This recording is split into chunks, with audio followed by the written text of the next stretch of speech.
Ha llegado el momento de presentar a uno de los grandes profesionales que pasarán por este escenario. Nosotros nos honra recibir en esta Expo Construcción 2026 un arquitecto que viene no solo a aportar sus experiencias, sino también esas innovaciones que desde su práctica cotidiana nos comparte en esta tarde. Gustavo Arango es arquitecto, inversionista inmobiliario y empresario con una sólida trayectoria vinculada al desarrollo, gestión e inversión de proyectos de bienes raíces. A lo largo de su carrera ha participado activamente en la creación, estructuración y crecimiento de iniciativas empresariales, considerándose y consolidándose como una figura de amplia visión estratégica del mercado inmobiliario y las oportunidades de inversión en la región.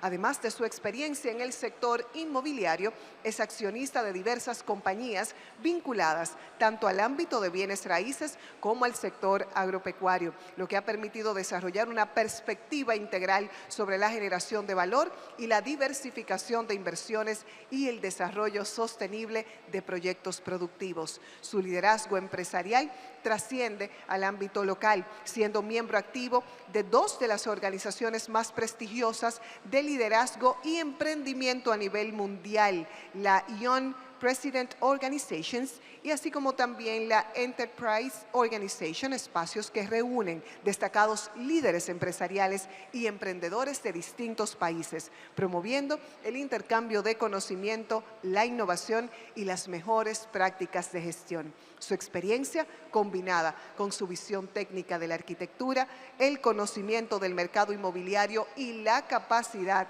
de oportunidades de inversión con una reconocidísima trayectoria empresarial lo convierte en una voz autorizada para abordar los desafíos, las tendencias y las oportunidades que marcan el futuro del desarrollo inmobiliario y de la construcción. Con todos ustedes y nosotros, el arquitecto Gustavo Arango.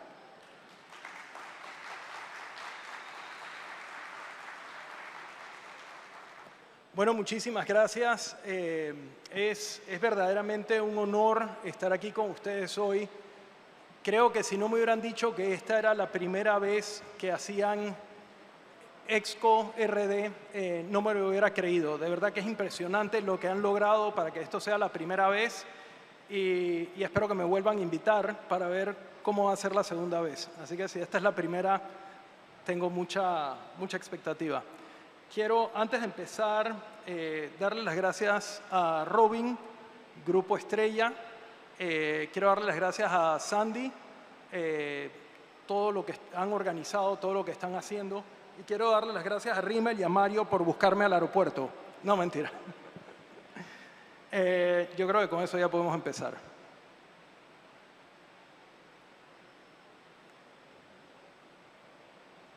Esta puede ser cualquier ciudad del mundo.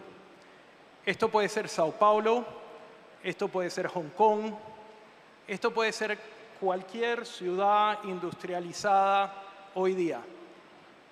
Lo curioso no es solo que se parece a cualquier otra ciudad del mundo, sino que lo curioso es que cada edificio se parece muchísimo al edificio vecino. Estoy poniendo mi tiempo. Ok. Lo que les decía, lo curioso no es solo que se parece a cualquier otra ciudad, sino que los edificios se parecen muchísimo entre ellos. Esto es un fenómeno que se ve a todo lo largo del mundo. Y la pregunta que yo creo que nosotros nos debiéramos de hacer como desarrollistas inmobiliarios, constructores, arquitectos, gestores de obras, es por qué se da este fenómeno. Y es nuestro parecer que este fenómeno se da producto de que los promotores inmobiliarios que están gestando estos edificios están diseñando para un cuadro de Excel. ¿Y qué significa diseñar para un cuadro de Excel? Diseñar para un cuadro de Excel es cuando uno compra un terreno y uno ya sabe que tiene que vender 10 veces más de lo que te costó el terreno y uno ya sabe las leyes de zonificación que tiene el ayuntamiento y ya uno sabe la cantidad de estacionamientos que te van a pedir y uno ya sabe los retiros con los que tiene que cumplir y uno va dejando que todas estas normas legales del ayuntamiento o normas de nuestro negocio inmobiliario vayan diseñando el edificio por nosotros. Y esa noche, todos nosotros como inversionistas inmobiliarios nos acostamos a dormir con una enorme sonrisa, creyendo que en 1 año y medio o 2 años nos vamos a ganar entre el 15 y el 20% de nuestra inversión. Y resulta ser que pasa 1 año y medio o 2 años y nos damos cuenta que todos nuestros vecinos han hecho exactamente lo mismo. Han diseñado para un cuadro de Excel. En el mundo de la arquitectura hay un fenómeno muy interesante y es que la gran mayoría de las firmas de arquitectura se dedican a establecer un estilo que consideran propio y lo van repitiendo proyecto tras proyecto. Si vemos el ejemplo de Frank Gehry, posiblemente uno de los arquitectos más famosos del mundo, y vemos de izquierda a derecha, primero vemos una casa diseñada por Frank Gehry, luego vemos una sala de conciertos diseñada por Frank Gehry y de último vemos una institución sin fines de lucro diseñada por Frank Gehry. Son 3 edificios de distinto uso para distintos clientes, para distintos usuarios, pero el cliente tiene a bien responder de la misma manera. Entonces, mi pregunta para ustedes es, ¿para quién ustedes creen que está diseñando el arquitecto? Para él, correcto. Entonces, si el promotor está diseñando para un cuadro de Excel y el arquitecto está diseñando para él, ¿quién está diseñando para las más de 8.000 millones de personas que están allá afuera?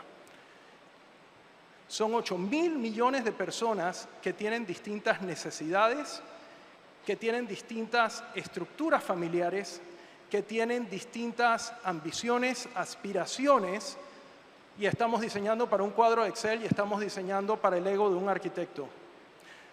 Otro dato curioso es que desde que aparecieron las redes sociales hace 15 años atrás o más,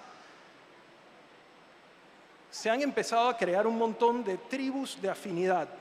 El término tribu de afinidad no es mío, es un término que usan en el mundo de mercadeo y se refiere a cómo las redes sociales han logrado unificar personas que comparten hobbies o pasatiempos independientemente de en qué geografía se encuentren.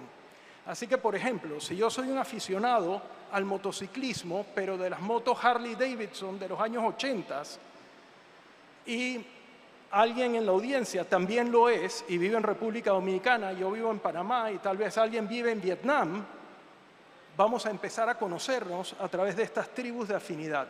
Así que nunca ha sido tan fácil, nunca ha estado tanto a las manos de un inversionista o desarrollador inmobiliario pegarle o casarse o diseñar para una tribu de afinidad que ahora.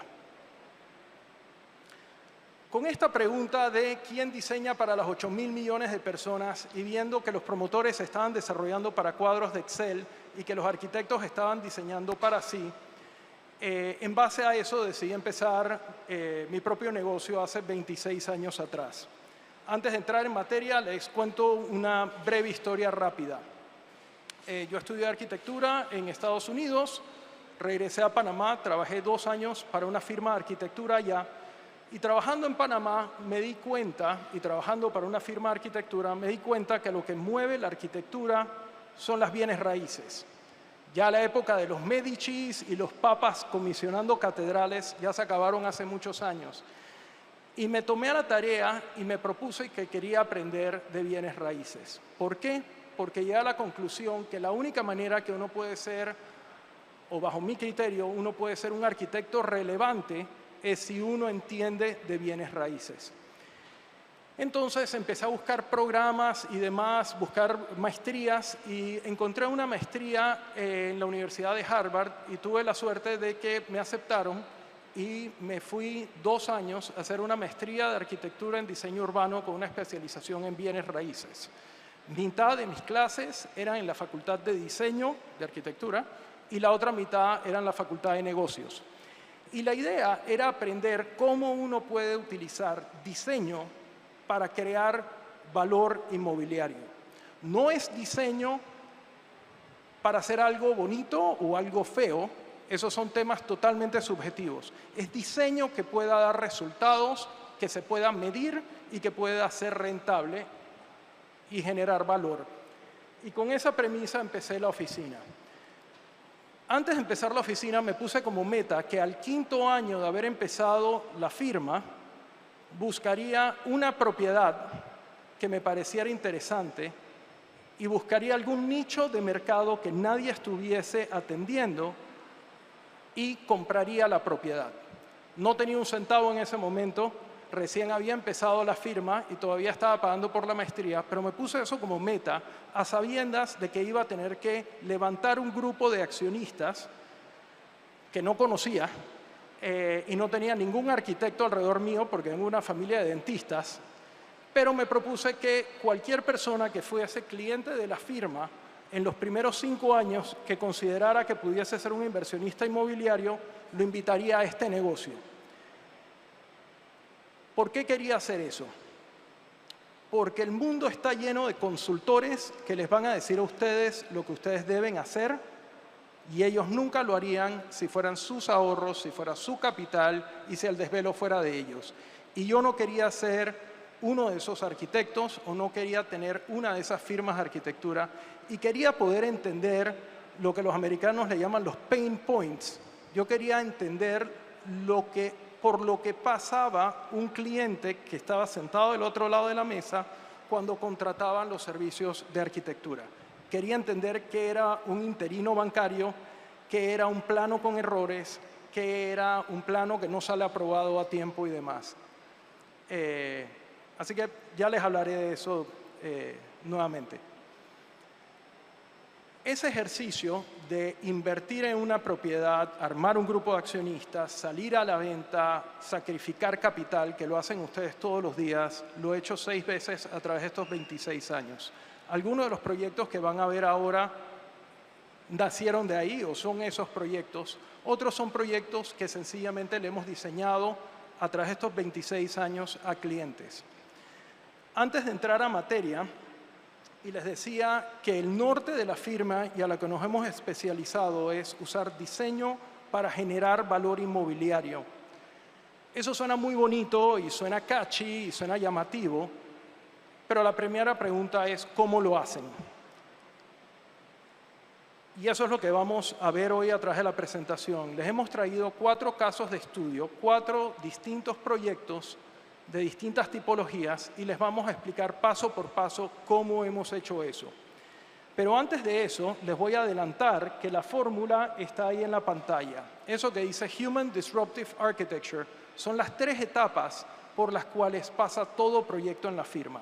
Cualquier proyecto que llega a la firma empieza como un lienzo en blanco.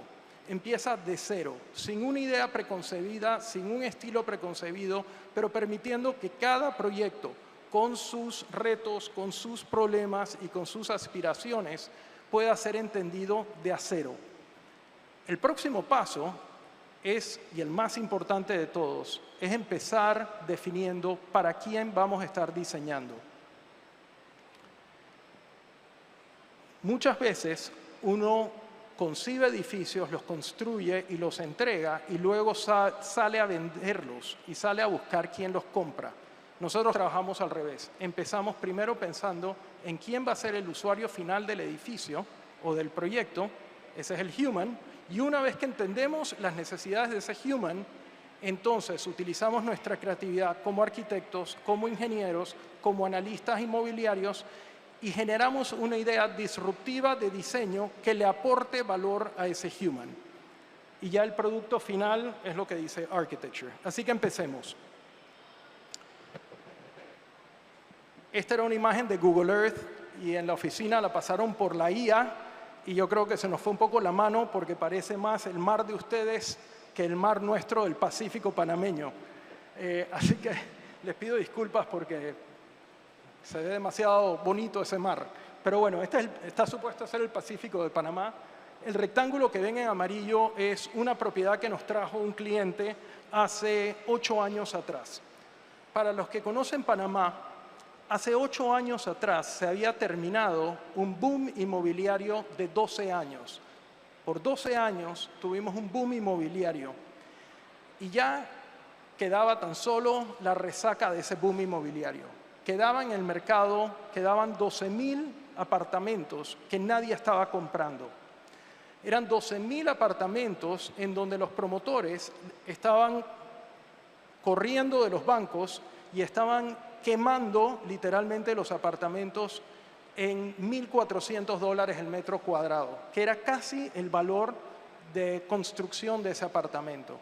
La gente estaba desesperada y en ese mercado llega este cliente y nos trae esta parcela y nos pide que le diseñemos un edificio de apartamentos de 100 metros cuadrados. Entonces nosotros analizamos el mercado y una semana más tarde lo recibimos en la oficina y le dijimos, señor, esa calle va a ser un baño de sangre y usted va a perder hasta la manera de caminar si el edificio no lo diferenciamos. Si su edificio es otro edificio que sale al mercado diciendo que tiene 2 ascensores, una planta eléctrica y una piscina, está muerto. Entonces, lo que le propusimos fue diseñar el único edificio especializado para deportistas en Panamá. Entonces, ya teníamos identificado nuestro human. Nuestro human, o el usuario final de este producto, iba a ser el deportista. Al principio, el cliente no estaba convencido en la idea de agarrar un edificio que iba a tener 140 unidades y enfocarlo en tan solo un nicho de mercado. Y mucho nos preguntaba él si no debía de ser más amplio y ofrecer el edificio a cualquiera. Y nuestra respuesta era no. Este edificio tenemos que ofrecérselo tan solo a deportistas. Busquemos deportistas. Al final del día todos creemos que somos deportistas. Yo hago ejercicio una vez a la semana y juro que soy un deportista. Así que el concepto de que es un edificio para deportistas no aleja, al contrario, atrae. Pero lo que queríamos es que fuera el único edificio especializado para deportistas. ¿Qué resulta? Esto que ven en la pantalla es el típico edificio de apartamentos que se hace en la ciudad de Panamá, producto de la zonificación y las normas del área. Y es un edificio que tiene en su planta baja el vestíbulo, luego 5 niveles de estacionamientos en una especie de bloque que se adosa a los vecinos y luego se levanta la torre. El techo del último nivel de estacionamientos siempre es el área social, la piscina, gimnasio y demás. Y luego tenemos la torre con el núcleo de ascensores, sobre recorrido de ascensores y, como ustedes saben, el tanque de reserva de agua arriba, que eso se sube 7 metros de altura. ¿Qué resulta?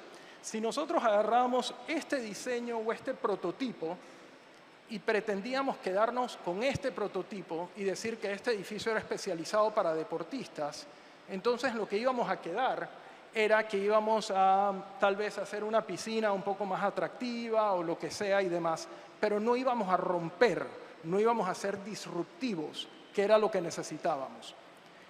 Entonces, lo que hicimos fue que agarramos el núcleo de ascensores y sobre recorrido, y sobre él, en vez de hacer que la losa o la tapa de ese sobre recorrido fuese exactamente del tamaño de los elevadores y el tanque de agua, lo hicimos un poco más grande de la cuenta y generamos una cancha multipropósito de deportes. Entonces, debajo de esa cancha, hacia el techo del último apartamento, teníamos 7 metros y nos inventamos un parque vertical. Y este fue el sketch que preparamos, en donde ahí ven el edificio, ven la losa de las canchas de multipropósitos y debajo de eso hay 2 niveles en donde está este parque vertical. Y a este parque vertical le metimos un running track, así como uno ve en los cruceros, que se sale del edificio. Esto está a 24 pisos de altura. Se sale del edificio y al parque vertical le metimos de todo. Le metimos un gimnasio y un rock climbing wall y de todo. Y luego preparamos este render y recibimos al cliente y le presentamos el render. Y sabíamos perfectamente bien lo que el cliente nos iba a decir y nos dijo: me van a arruinar. Acuérdense nuevamente que estábamos compitiendo contra 12.000 unidades que que se estaban quemando al precio de reposición y nosotros le presentamos esto al cliente. Nosotros seríamos unos absolutos irresponsables como arquitectos e ingenieros si nosotros le mostráramos una idea así a un cliente sin antes haber hecho la tarea de saber qué cuesta esa fiesta. Porque esto no es gratis y sabemos de que ningún edificio competidor está haciendo esta inversión. Así que de por sí, hacer esta inversión ya pone a nuestro cliente en una pérdida, si lo quieren llamar así, que los demás no están incurriendo. Pero como habíamos hecho la tarea y sabíamos lo que costaba esto, nos dimos cuenta que con que cada apartamento que ambicionábamos a vender en $3,000 por metro cuadrado, o sea, $300,000, o sea, el doble de lo que los demás estaban quemando apartamentos, nos dimos cuenta que esto le ponía una sobrecarga de $4,000 a cada unidad de estas. $4,000 para una unidad de $300,000, como ustedes saben, eso la persona lo mete dentro de la hipoteca y esos $4,000 ni lo siente. Pero lo que gana nuestro cliente con esa inversión es un producto absolutamente diferenciado que nadie en el mercado tenía. Entonces el cliente nos creyó, salió al mercado y en un mes logró todas sus preventas. En Panamá, no sé cómo es acá, pero en Panamá te exigen tener 40% de los apartamentos prevendidos para que el banco te dé el préstamo. Igual allá. Lo logró en un mes. Ojo, todo esto iba de la mano de una campaña de mercadeo que estaba totalmente dirigida al human. Y esa campaña de mercadeo era una campaña en donde se trabajó con influencers de deportes. Personas que ya tenían followers haciendo ejercicio, corriendo, maratonistas. Todas estas personas, acuérdense lo que les hablaba de las tribus de afinidad. Si uno le pega a una tribu de afinidad fuerte, ya todas estas personas tienen followers, tienen contactos. Entonces, lo que hicimos acá y lo que hizo el cliente fue que subcontrató a estos influencers que hacían videos y mandaban videos en Instagram y en TikTok de este nuevo edificio que venía.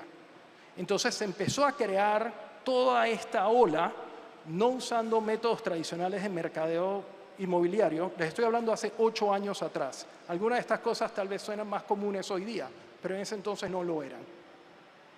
Entonces, esto que ven es el running track S. A la izquierda ven el running track en el piso 26. El running track no solo corre por fuera del edificio, sino que también a veces se mete adentro del edificio. Esto que ven es el nivel que está justo debajo del running track, en donde está el gimnasio, y obviamente es un gimnasio potente, con un rock climbing wall, hay un contenedor trepado allá arriba y esa losa que ven ahí en la foto del gimnasio es el running track. Así que cuando uno está haciendo pesas, pasa la gente corriendo arriba. Ojo que esto no es tan sencillo como agarrar un edificio, agarrar la azotea y poner una cancha deportiva allá arriba. ¿Por qué? Porque la gente no es tonta. Y hoy en día, con el acceso a redes sociales, con el acceso a información, la gente se da cuenta cuáles son las cosas que son auténticas y las cosas que no lo son. Así que todo lo que les vengo hablando de primero identificar al human, luego inventarse una idea disruptiva de diseño que le genere valor al human, tiene que ir acompañada con un mercadeo, con un nombre y con un diseño de interiores que haga todo sentido. Pero lo bueno es que si uno empieza a gestionar un proyecto sabiendo a quién le vas a vender, ya toda la inversión que uno haga en mercadeo, en arquitectura, en publicidad, ya le va dirigida a alguien como enfoco.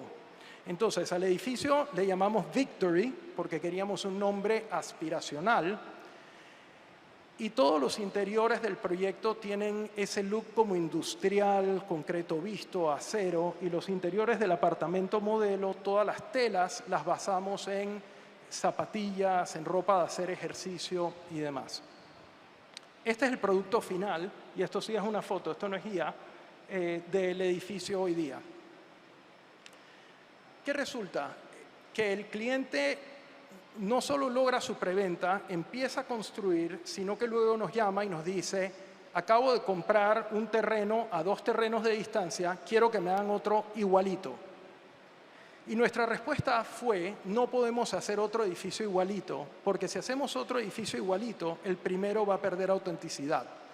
Y posiblemente nadie va a querer comprar el segundo edificio porque pueden tener miedo de que hagas un tercero. Entonces, lo que le propusimos a nuestro cliente fue agarrar la inversión que él ya había hecho en mercadeo y en el nombre Victory y permitir que el primer edificio, que es el que ven a la izquierda, fuese dedicado a deportes cardiovasculares y le llamáramos Victory Sport, y que el nuevo edificio, que es el que ven a la derecha, estuviese dedicado a la recuperación de ese atleta y le llamáramos Victory Wellness, y que los dos edificios juntos crearan lo que le llamamos Victory Active Community. Y cómo trabaja esto, y aquí los ven, cómo trabaja esto es que si uno vive en una de las torres y estás obviamente al día con tu cuota de mantenimiento, puedes usar las amenidades del edificio vecino.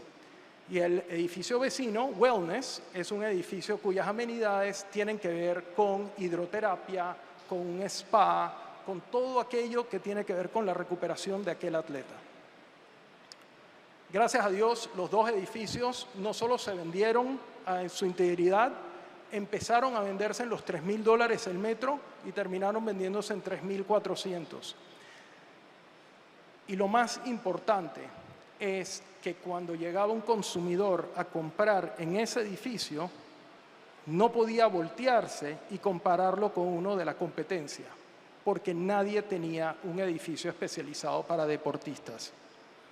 Así que ese es mi mensaje. Si uno puede establecer a quién le va a diseñar, a quién le vas a vender, y puedes usar toda la creatividad de arquitectura, de ingeniería, para mercadeo, para generar ideas disruptivas que le creen valor a ese consumidor, el tema de precio no es tan relevante.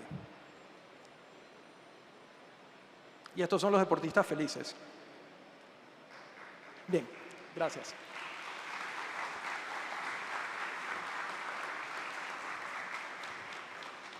El próximo proyecto, y voy a acelerar un poco para mantenerme en tiempo, segundo proyecto que les voy a mostrar es este. En el 2013, el gobierno que tenía Panamá pasó una ley muy buena para atraer multinacionales.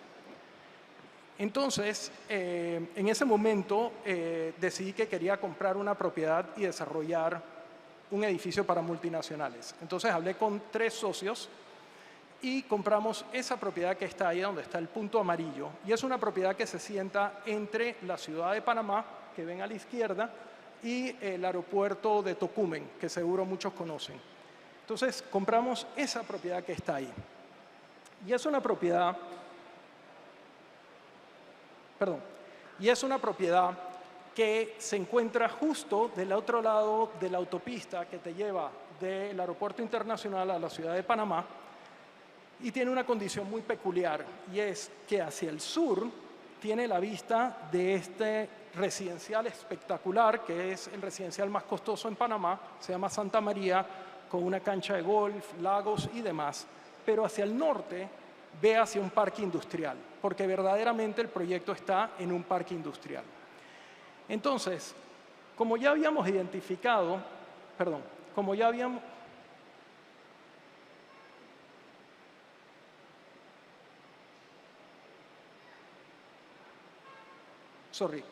habíamos identificado el Human, ya habíamos identificado que queríamos diseñar un edificio para multinacionales, empezamos a ver qué otras ofertas tenían multinacionales en las plazas de oficinas en Panamá y nos dimos cuenta que la mayoría de los edificios de oficinas tenían placas de máximo 400 metros cuadrados. Y empezamos a leer de multinacionales e instruirnos y nos dimos cuenta que lo que ambicionaban eran tener placas de 2.000 metros cuadrados en un solo nivel, no en 5 niveles. Entonces, eso fue lo primero que nos dimos cuenta. Lo segundo que nos dimos cuenta es que ya para ese entonces 50% de todas las compañías del Fortune 500 tenían un mandato que sus multinacionales miembros tenían que habitar espacios certificados LEED.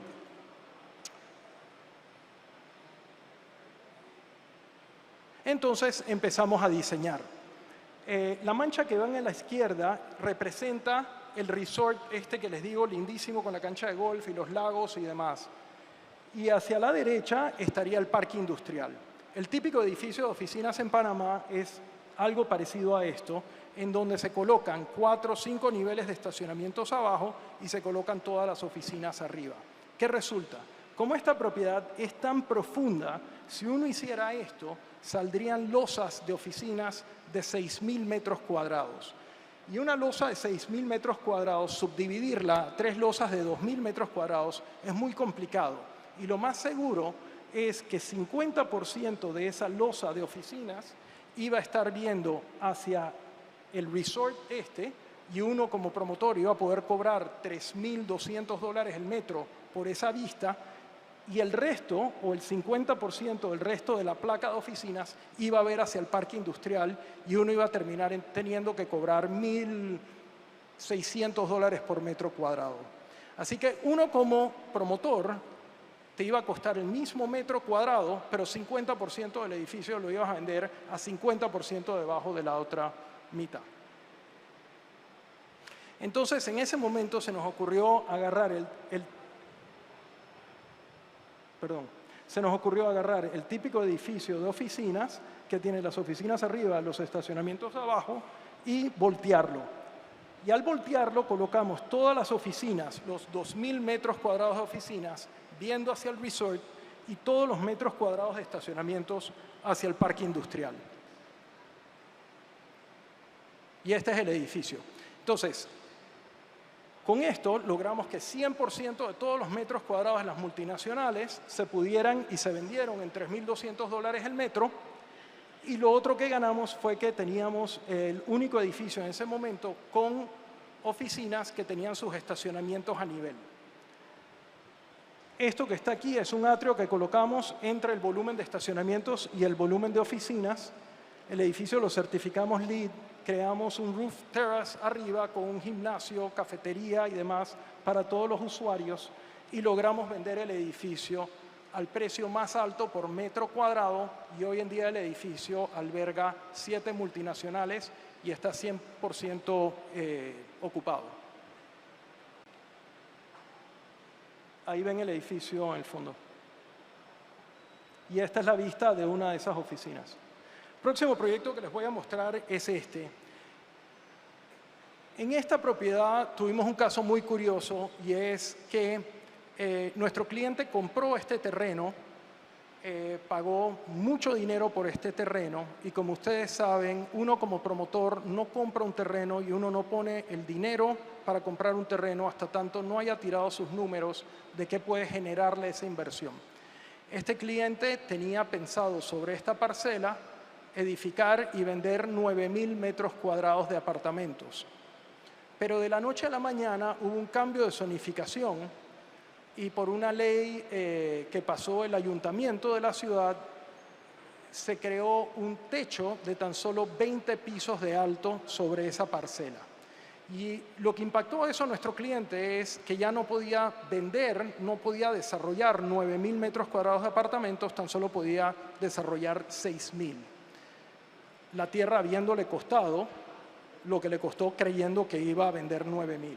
Entonces, en ese momento llega a la oficina y dice: señores, necesito que me ayuden a ver cómo puedo generar 9.000 metros cuadrados. Entonces, lo primero que hicimos nosotros fue que conseguimos la ley y nos las leímos de arriba abajo, buscando algún loophole o alguna manera de ver cómo le generábamos 30% más metros cuadrados a este cliente. Entonces, lo que le propusimos a nuestro cliente fue diseñar un edificio de 20 pisos de alto, pero nos dimos cuenta que la ley decía que un piso típico podía tener hasta 4,50 metros de altura. Entonces, diseñamos un edificio de 20 pisos de alto, cada nivel tiene 4,50 metros de altura, y decidimos meterle un mezanín a cada uno de estos 4,50 metros. Ok, ya sabíamos, con ese mezanín, le agregamos 30% más de ventas al cliente y llegamos a los 9.000 metros cuadrados de ventas. Así que ya nosotros sabíamos cuál era la estrategia inmobiliaria para generarle el negocio a nuestro cliente. Lo que no sabíamos en este proyecto era quién iba a habitar este edificio. Entonces empezamos a averiguar en la ciudad y averiguar qué otros edificios se habían hecho de apartamentos de 2 pisos y qué absorción habían tenido en el mercado. Y nos dimos cuenta que no habían sido bien absorbidos por el mercado. Entonces empezamos a estudiar por qué. Y llegamos a la conclusión que eran apartamentos grandes, eran apartamentos de 140 metros cuadrados, 160 metros cuadrados. Y llegamos a la conclusión de que una persona que tiene el poder adquisitivo para comprar un apartamento de 140 o 160, lo más seguro es que ya va a tener una familia, lo más seguro es que ya va a tener cierta edad, lo más seguro es que no va a querer estar lidiando con una escalera para arriba y para abajo todos los días. Entonces, decidimos hacer el human de este proyecto, los millennials. Y diseñamos lo que fue el primer edificio para millennials en la ciudad de Panamá. Esto lo hicimos hace 7 años atrás. Y decidimos estudiar muy de cerca a los millennials porque queríamos que fueran unidades muy pequeñas. ¿Por qué millennials? Porque los millennials no iban a tener ningún problema subiendo y bajando las escaleras, por un lado. Por otro lado, era un grupo demográfico al cual nadie le había construido nada todavía. La mayoría de los apartamentos tenían 2, 3 recámaras con cuarto de empleada y demás, pero nadie tenía un loft con un estudio, con una... Y entonces empezamos a estudiar todo lo que tenía que ver con millennials, hábitos de consumo, poder adquisitivo, hobbies y demás. Y en base a eso diseñamos esto. Y esto que ven aquí este fue el apartamento modelo que construyó nuestro cliente y refleja el producto. Aquí diseñamos un apartamento de 44 metros cuadrados y un apartamento de 62 metros cuadrados. Estos fueron los primeros microapartamentos en la ciudad de Panamá. ¿Qué tiene el apartamento? El apartamento que ven a la derecha es el grande, el de 64, que tiene una recámara pequeña, como de 2,40 metros por 2,10 abajo, con un baño, y arriba tiene la recámara principal con un walk-in closet y un baño.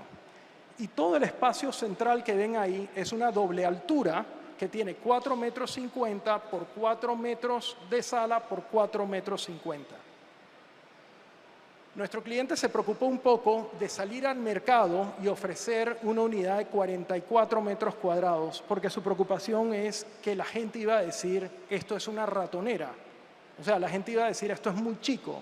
Entonces, lo que le propusimos a nuestro cliente fue no mercadearlo por metro cuadrado, sino mercadearlo por metro cúbico.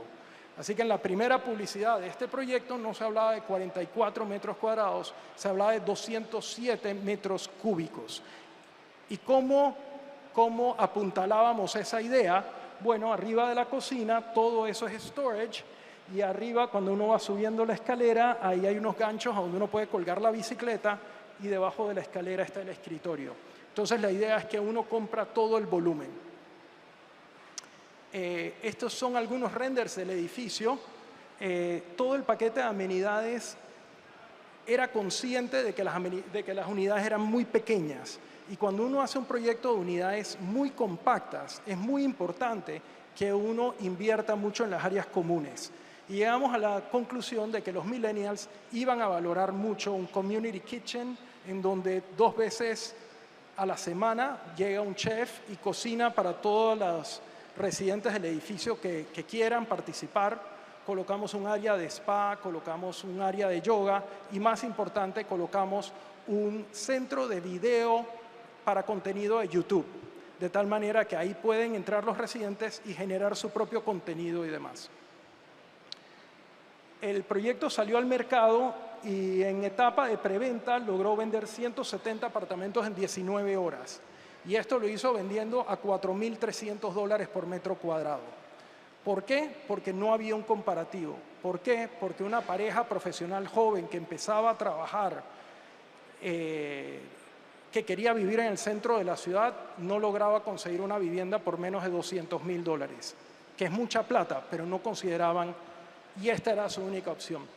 Entonces, ¿qué resulta? Un caso muy similar al anterior, el cliente nos llama y nos dice, acabo de comprar otro terreno, mismo cuento, quiero uno igualito, este es el edificio terminado, quiero uno igualito y le respondimos lo mismo, no te podemos hacer uno idéntico, el mismo cuento, pero usemos la unidad, el loft que ha gustado tanto y vamos a usar esa, pero vamos a cambiar las amenidades de este edificio. Y en vez de que las amenidades tengan que ver con el centro de grabado de YouTube y demás, para este entonces ya todos estábamos encerrados en la pandemia, le propusimos a nuestro cliente diseñar una selva en la azotea del edificio. Entonces este edificio se llama Doble Selva porque ahí arriba hay una selva. El último edificio de estos casos de estudio que les voy a mostrar es este, y es una casa. Esta es una casa privada. Y les muestro una casa privada para que vean que estas ideas de identificar un usuario final, inventarse una idea disruptiva de diseño que le agregue valor a ese usuario final y luego tener un resultado que el mercado premie, no solo puede ocurrir en proyectos inmobiliarios, sino también en edificios privados. Esta es una pareja que llegó a la oficina con una propiedad muy angosta en esta playa. Es una playa muy codiciada en donde el metro cuadrado de tierra es muy caro, muy alto. Y es una propiedad que va descendiendo al mar. Tiene una pequeña pendiente que va cayendo al mar. ¿Qué resulta? Este cliente le encanta, a él y a ella, les encanta pasar tiempo en su jardín. Y soñaban con tener una hortaliza. Y soñaban con tener un gran patio, un gran jardín. Y les dolía el concepto de que sobre la propiedad construyéramos un edificio que le restara jardín a la propiedad. Lo otro que empezamos a ver de cerca era como la mayoría de estas propiedades son bastante angostas y bastante largas. Empezamos a tratar de posicionar la casa dentro de esta propiedad y nos dimos cuenta de que muchas de estas casas lo que terminan pasando es que los arquitectos las colocan ya sea en el centro de la propiedad o tal vez en el tercio de la propiedad más cercana al mar, para que los vecinos no te resten vista desde la terraza de las casas. Pero el problema de esa estrategia es que tú solo vives una tercera parte de tu jardín. Lo que ves de la terraza hacia el mar es lo que vives. Y el resto de la propiedad, esas 2/3 partes del terreno, tan solo sirven para cuando uno llega el viernes en la tarde y maneja hasta la casa, y solo sirven para cuando uno el domingo sale por ahí y se va de vuelta a la ciudad. O sea, no la vives. Entonces, con eso en mente, y este diagrama les muestra lo que les digo, que si uno colocaba la casa en ese centro de la propiedad o un tercio, solo estás viviendo hacia el mar. Entonces, le propusimos a nuestro cliente hacer una casa lineal, una casa que fuera delgada, pero que fuera alargada, de tal manera de que no solo viviera hacia el mar, sino que también pudiera vivir en lateral. Y le propusimos hacer un jardín lateral y demás. Y no contentos con esto, se nos ocurrió la idea de dejar que el jardín se trepara y se convirtiera en el techo de la casa. De tal manera que le pudiéramos dar a nuestro cliente 100% de jardín. Y esto que ven aquí es una imagen que hicimos en computadora para explicarle la idea, en donde pueden ver la propiedad cómo va cayendo al mar hacia la derecha, y con esa caída, que es bastante leve, cómo uno puede entrar a la propiedad y sin darse cuenta empiezas a caminar por el jardín y de verdad estás trepado arriba de la casa. Entonces, obviamente aquí el tema de ingeniería fue sumamente importante. En un país tropical como el de ustedes, todos los estudios que tuvimos que hacer para estar seguros que impermeabilizábamos bien esa losa, toda la inversión que se tuvo que hacer de mantos, de distintos mantos asfálticos, antirraíces y demás, drenajes y demás. Y esto es un poco la construcción de la casa. Aquí ya ven la casa cuando ya le empezamos a poner la grama, cuando ya se empezaron a plantar los jardines, la hortaliza, y en la punta colocamos un fire pit. Y esto es la casa terminada, y esto es lo que uno ve cuando entra a la propiedad. Cuando uno entra a la propiedad, uno tiene una vista al mar, vienes manejando, te estacionas, entras a la izquierda, sigues caminando y ahí en ese punto está la entrada de la casa. Esta es la casa de noche, porque lo que queríamos para estos amantes de jardines era que cuando estaban viviendo la casa, no solo la vivieran por dentro, no solo la vivieran en su techo, sino que lo vivieran también afuera. y que se sintieran cobijados por este jardín.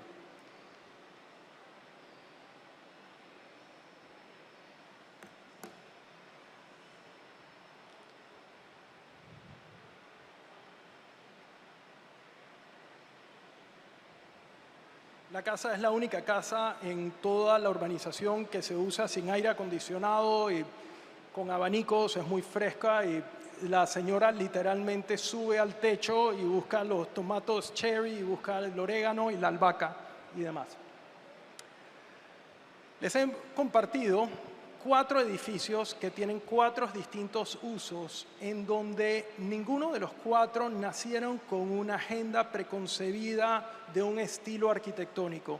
Y fueron 4 edificios en los cuales dejamos que la problemática fuese una problemática de bienes raíces o el human, el usuario final, fuese el norte del proyecto. Ahora, son 4 distintos edificios que tienen 4 distintos usos. Entonces, una pregunta válida es, ok, Gustavo, pero ¿cómo harían si tuvieran que diseñar 2 edificios uno al lado del otro para estar seguro que cada edificio o cada proyecto tiene personalidad propia? Y brevemente eso es lo que les voy a mostrar ahora. Este es un resort de playa que ha sido cliente nuestro desde hace 24 años atrás y a través de todos estos años hemos diseñado muchísimas cosas acá. Se llama Buenaventura. Queda como a 2 horas y media de la ciudad de Panamá. Y es el resort de playa de mayor costo adquisitivo en Panamá. Y para este resort de playa, dado que iba a tener el perfil más alto, quisimos utilizar una arquitectura colonial, muy colonial. Una arquitectura de arcos, de muros, de ladrillos, de tejas, porque queríamos reflejar y queríamos conectar con ese end user, con ese human, que lo que buscaba en este producto era transmitir y vivir en algo que les identificara como legado, como patrimonio, todas estas palabras. Se cae de su peso que si ustedes ven esta casa, nunca pensarían que la diseñó la misma firma que diseñó la casa con el jardín en el techo, ni el edificio de oficinas. ¿Por qué? Porque a nosotros honestamente no nos interesa que nadie diga eso lo diseñó Arango, porque se parece al otro Arango y se parece al otro Arango. Si las cosas que diseñamos se parecen entre sí, no estamos haciendo nuestro trabajo como diseñadores. Y este es ese proyecto de Buenaventura, y estos son distintos productos que hemos diseñado ahí a través de los años. El edificio que ven en el centro abajo fue otra inversión inmobiliaria mía, en donde armé un grupo de 4 socios, compramos ese terreno, desarrollamos ese edificio y vendimos esos 15 apartamentos. Yo me quedé con uno. Entonces, este es otro resort de playa que está a 20 minutos de distancia del que les acabo de mostrar. Y lo interesante de este resort de playa es que como ya existía en el mercado el primer resort de playa que les mostré, que era lo más caro en el mercado panameño, y habían otros resorts de playa que eran mucho más económicos.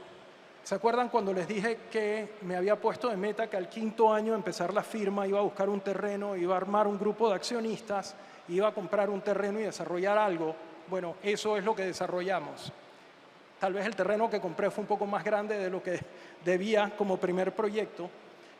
Compramos 100 hectáreas frente al mar, éramos 10 accionistas, ninguno de nosotros era promotor, entonces le vendimos 20% de esta tierra a Grupo Provivienda, que es un desarrollista inmobiliario, y a través de 16 años ellos fueron la cara y fueron los desarrollistas, y yo a título personal fui un socio inversionista de este proyecto, que no buscaba competir con Buenaventura por el ticket más caro y no buscaba estar en el estrato más bajo, pero entendía que había una banda grande de consumidores que no querían comprar en lo más económico, pero no tenían el poder adquisitivo de ir a lo más caro. Entonces, como necesitábamos diseñar o hacer un proyecto que se pudiese construir más barato que el otro resort, vimos muy de cerca la arquitectura de la época del Canal de Panamá, que fue una arquitectura diseñada por ingenieros y una arquitectura muy austera, muy pragmática, sin muros gruesos, sin ladrillos, sin arcos, y se convirtió en una arquitectura mucho más económica de construir. Por ende, el proyecto pudo ser sumamente exitoso sin competir con el proyecto anterior que les mostré. El último proyecto que los últimos proyectos que les voy a mostrar son estos. Estos son 2 edificios que estamos diseñando ahora mismo. Ambos edificios están uno al lado del otro y esta es la entrada pacífica del Canal de Panamá. Para los que conocen la ciudad de Panamá, a la derecha ese es el Puente de las Américas. Este es un edificio de apartamentos que hemos diseñado buscando una onda del Mediterráneo. El feeling de este edificio es del Mediterráneo. Son como cuevas y arriba del edificio hemos puesto este club que la idea es que se sienta como Aperol, que se sienta como la costa italiana. Y el edificio vecino, que es este, es un edificio de apartamentos que busca un mercado totalmente distinto, que es el comprador que quiere concreto visto, que quiere ángulos, que quiere un poco más de aventura, un poco más de selva. Y ambos edificios ya lograron todas sus preventas y ya iniciaron su construcción. Todo esto que les he compartido hoy es el trabajo de 26 años de muchas personas. Si bien yo hoy soy el vocero, nada lo diseña un individuo. Todo se hace trabajo en equipo y las cosas que perduran en la vida y las cosas verdaderamente valiosas se hacen en equipo, no se hacen solo. Y son equipos que son integrados por arquitectos, por ingenieros, por analistas financieros, por asesores de bienes raíces, pero más importante, nuestro cliente, cuyos intereses privan sobre todo. Y nuestro trabajo es ser sus consultores de confianza. Después de 26 años de haber diseñado, no solo en Panamá, otros países en la región, hemos llegado a la conclusión de que la enseñanza más importante que hemos recibido a través de estos 26 años no es una enseñanza de arquitectura, es una enseñanza de negocio. Y es entender que si bien en la cabeza de uno se refiere al cliente como el usuario final, nunca debe estar al final. Debe estar al comienzo. Y solo diseñando con el usuario final al inicio es que podemos tener proyectos exitosos. Muchas gracias.